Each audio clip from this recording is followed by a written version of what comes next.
부동산 시장이 10월 말 들어서 정말 분위기가 완전히 바뀌었는데요. 자, 오늘 영상은 끝까지 보시는 게 부동산 시장을 읽는 눈을 더 크게 뜰 수 있다는 사실을 인지하시고 끝까지 봐주시면 고맙겠습니다. 얼마 전에 그런 얘기를 제가 저희 페이모TV에서 했습니다. 뭐냐면 전세 대출을 이제 규제를 하지 않습니까? 약간 양도 좀 줄이고. 네, 좀 하려고 하고 있죠. 예, 근데 그 얘기가 나오면서 분명히 전세 대출을 조이면 전세가도 하락할 수 있다. 지금 당장은 좀 뭔가 불안해 보일 수 있겠지만 시간이 지나면 전세가도 하락할 수 있다. 그런데 지난번에 우리 김기현 대표님이 저한테 슬쩍 전세가가 떨어졌어요 그랬잖아요. 예. 그거 충격 아닙니까? 9월달, 10월달 지금 데이터를 보면은 매매가는 여전히 아직도 올라가고 있는 곳들이 있는데 전세가 다 하락했어요. 그럼 뭐 강남도. 강남, 소초, 송파, 용산, 뭐 마영선 다 싹 다. 그렇습니까? 언제부터 분위기가 바뀐 겁니까? 네, 요거를 지금 데이터로 좀 잠깐 보여드리면 이제 가장 정확한 데이터라고 할 수 있는 게 이제 한국 부동산은 실거래 가격 지수 데이터입니다. 예, 얘가 이 전세가 지금 이렇게 보면 올라가고 있는데 요거는 이제 그 6월달, 7월달 데이터예요. 그러니까 좀 느리죠. 자, 그래서 저희 리치고에서 저희가 매일 실거래가를 집계해서 발빠르게 만들어요. 네. 근데 여기 보니까 어때요? 8월달에 고점 찍고 9월, 10월 두 달 연속 지금 전세가 다시 하락을 하고 있습니다.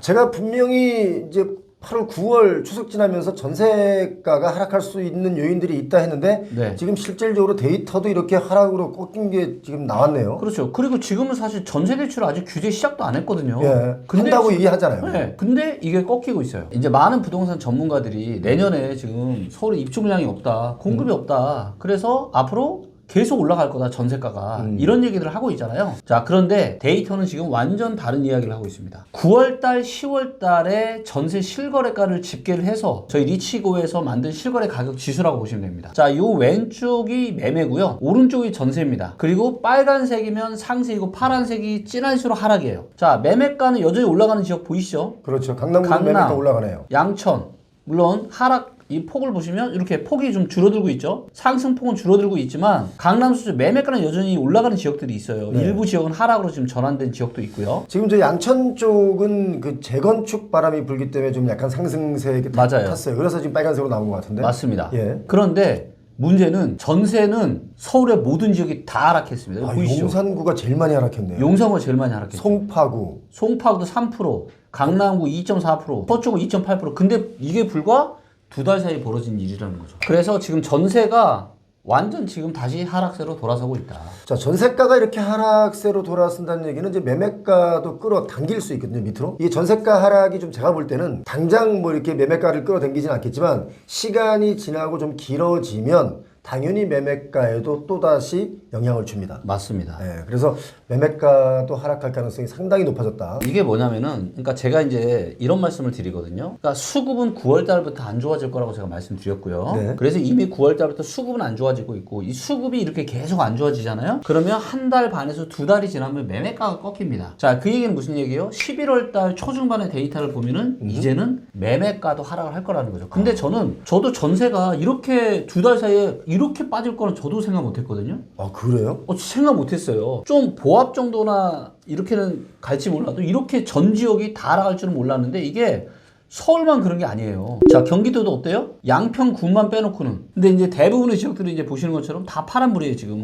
용인, 수지, 시흥 뭐 다 떨어지고 있네요. 네, 다 떨어지고 있고 인천 같은 경우도 보시면 인천도 지금 다 인천은 연수구도 저렇게 많이 하락했네요. 네. 혹시 기억나세요? 배우 대표님? 2022년 하반기에 예. 매매가만 하락을 하는 게 아니라 전세가도 굉장히 크게 하락을 했잖아요. 그래서 역전세 오고 그랬잖아요. 그래서 역전세 때문에 힘들어하시는 분들 많았잖아요. 예. 자, 그런데 저는 이런 일이 25년 하반기에 벌어질 가능성이 상당히 높다고 봅니다. 매매가뿐만이 아니라 전세가도 동반 하락을 한다는 거죠. 그러면서 또다시 역전세 공포가 올 수 있다는 거예요. 자, 이렇게 되면 역전세 공포가 온다는 얘기는 전세 사기나 전세 위험이 있을 수 있거든요. 이걸 꼭 인지하시고 전세를 재계약하시는 분들이랄지 이런 분들 잘 선택하셔야 되겠습니다. 자, 이제 제가 오늘 또 굉장히 특별한 내용을 제가 또 공개를 좀 하려고 하는데요. 어떤 내용인데요? 2024년은 제가 부동산 시장 전망을 제가 상중하저라고 분명히 얘기했어요. 전망을 했었죠. 올 초부터 얘기했어요. 그 네, 얘기를. 그래서 근데 제가 중이라는 표현을 쓰는 거는 대세 상승장이 아니기 때문에 제가 중이라는 표현을 쓴다는 얘기까지 제가 했었고요. 자, 25년 부동산 시장 전망을 제가 얼마 전에 했었는데 네. 제가 2025년 시장에 대해서 말씀을 좀 드리면 내년은 상저 하폭 잠깐만 위험한 발언 하지 마시고요. 내년 상반기에는 약간 저점으로 많이 좀 내려가고 네. 하반기에는 폭락할 것이다 이 얘기예요? 네. 어허. 물론 이게 틀릴 수도 있겠지만 제가 전반적으로 말씀드리고 싶은 건 뭐냐, 내년에 지금 대한민국 부동산 시장은 아주 위험하다는 겁니다. 내년 아주 위험하다. 하반기에는 스트레스 DSR 3단계가 적용되지 않습니까? 맞습니다. 그러니까 네. 내년엔 지금도 얼어붙었는데 그렇죠. 맞아요. 그래서 25년 하반기를 저는 더 위험하게 보는데, 하폭이다. 자, 과거의 차트를 한번 보시면은, 네. 자, 이게 올랐다, 금리기 전에 좀 한번 크게 하락했다, 올랐다가 떨어졌다가 올랐다 떨어졌어요. 그래서 고점 찍고 반등이 2번 나오고 하락을 쭉 했습니다. 자, 이번에도 보시면 21년 강남이나 서초는 전고점을 돌파했지만 서울 평균적으로 봤을 때는 아직 전고점을 돌파 못했습니다. 중간 정도 왔는데 네. 21년 10월 달이 정확한 고점이었고요. 그때 오르고 떨어졌다가 크게 떨어졌다가 반등했다가 반등 한 번 반등했다 떨어졌다가 2번 반등하고 앞으로 이렇게 될 거다. 지금 이 차트에서요. 네. 지금 우리 김기현 대표님 말씀하신 요 부분, 두 번째 반등한 요 부분, 24년 상반기 부분, 요 부분 때문에 사실은 많은 사람들이 오해하는 것 중에 하나가 다시 20년, 21년 때처럼 부동산 가격이 폭등할 것이다라고 막 올라탔던 영끌들이 있어요 지금. 맞습니다. 너무 많죠. 그분들이 전 너무 걱정스러운 게 이 하락 시장이 적어도 28년까지는 갈 것 같다라는 느낌이 들어요. 왜냐?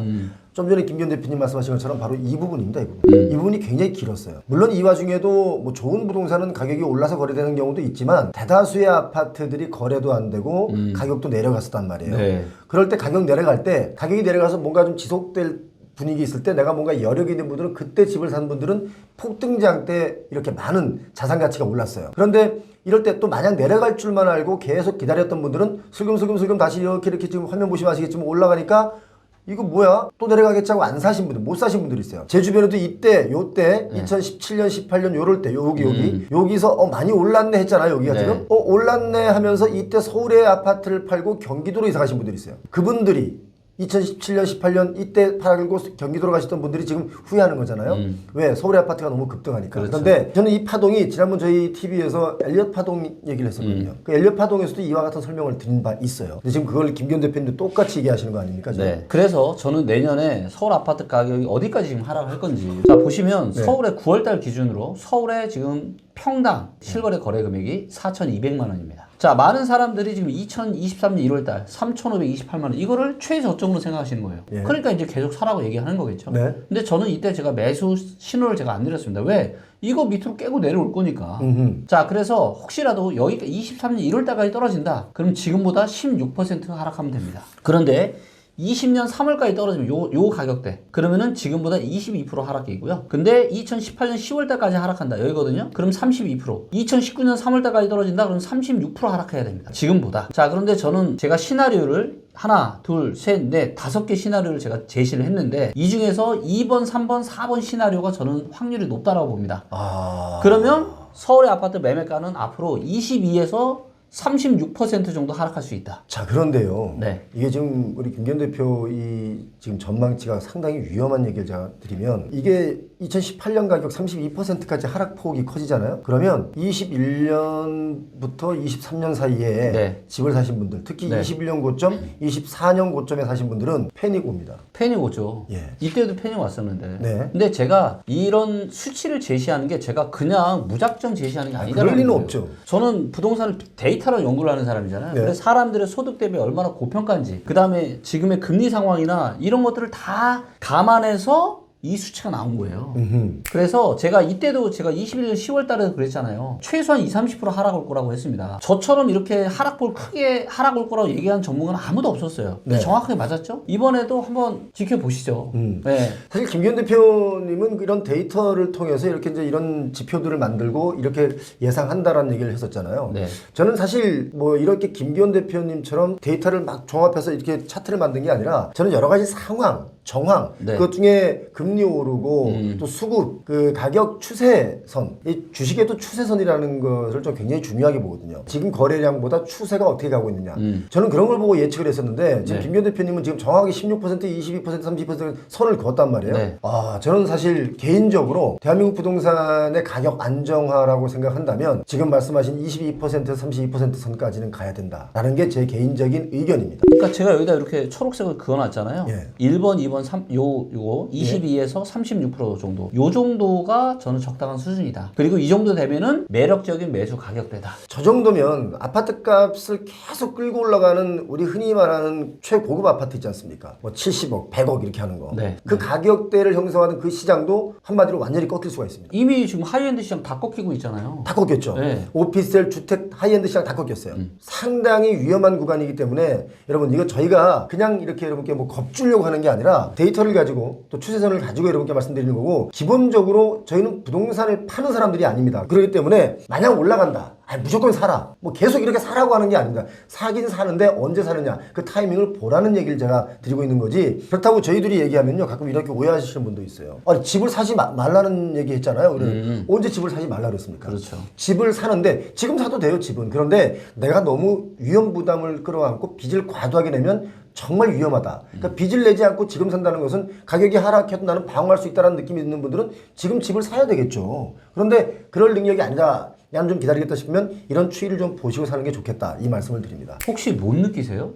뭐요?